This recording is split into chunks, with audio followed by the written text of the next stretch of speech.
Hi, I'm Jessica Gregory, and this is My EcoBuzz, where we talk about ways to care for the resources we share, regardless of our politics, position, or place. In the last couple of episodes, we've talked about carbon and its role in regulating Earth's weather patterns, and we learned how global climates are becoming more variable as a result of excess carbon dioxide in our atmosphere. In this episode, we're going to focus specifically on the impacts of carbon emissions on our environment, our health, and our economies, because as climate continues to change, the places and people we love are being impacted. Warming temperatures directly affect natural communities and ecosystems on land in many ways. Plant and animal species are impacted as warmer summers alter their habitat ranges. Climate warming also puts hundreds or thousands of species around the globe at risk of extinction, including many of our important pollinators. In Michigan alone, for example, 8 different types of native bumblebees are currently in decline, largely because of increased warming. And we know that forests are home to the vast majority of Earth's biodiversity, but they also remove and sequester carbon from the air. Ironically, these massive carbon-storing fortresses are lost as widespread deforestation occurs in forests around the world to make way for the extraction of fossil fuels. Climate changes resulting from carbon-induced warming also affect life in our oceans.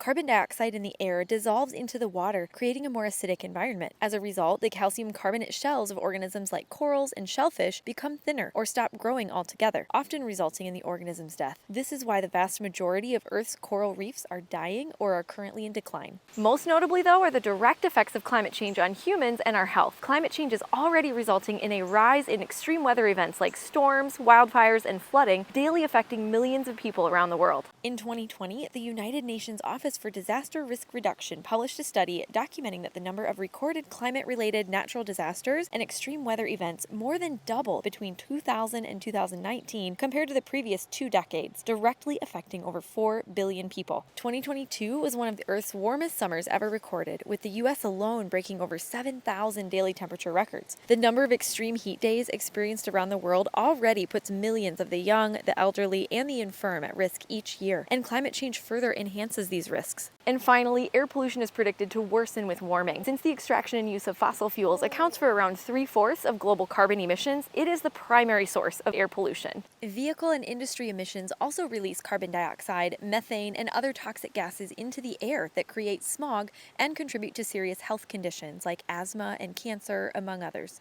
Ground-level ozone accumulations and dust or smoke from wildfires are also expected to worsen as the climate continues to warm. Because of all these things and more, a warming climate has significant impacts on the economy. Rising energy costs around the world are fueled by the global fossil fuel industry, whose profit margins reached $4 trillion in 2022, not to mention the higher costs paid at the pump directly by consumers here in the U.S. and also around the world. In contrast, renewable energy sources like biofuels, wind, and solar have become more and more prevalent and are now comparable in cost or even cheaper than their fossil fuel counterparts. But the costs of carbon are felt in other ways too. Damages to private property and municipalities are incurred from extreme weather events like storms, floods, and fires. Agricultural production struggles as summertime droughts become more and more prevalent. Humanitarian aid costs are on the rise as civil unrest and disputes intensify under warming conditions. As it turns out, hotter weather creates hotter tempers too.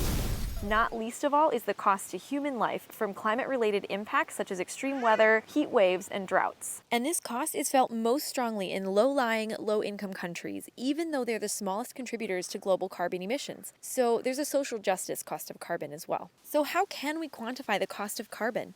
The social cost of carbon, or the SCC, is an important tool to guide policymakers in reducing greenhouse gas emissions. It essentially places a dollar amount on all the costs to humanity worldwide of emitting 1 ton of CO2. At the time of this video, in the US, this cost is set at $51 per ton of CO2, but the Environmental Protection Agency has proposed that that value be increased to $190 per ton of CO2.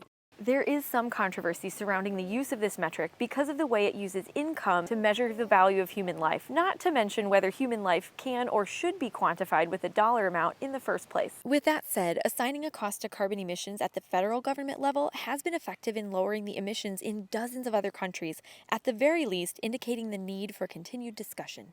The idea here is that there are many costs of carbon, and admittedly, they are complex and often difficult to quantify. However, doing so may be the only way to have a real impact on both current and future carbon-driven warming. All in all, climate change doesn't respect physical, geographic, or political borders, and it's impacting people around the world right now. By educating ourselves and simply talking about it, we can become part of the solution. Until next time, happy naturing.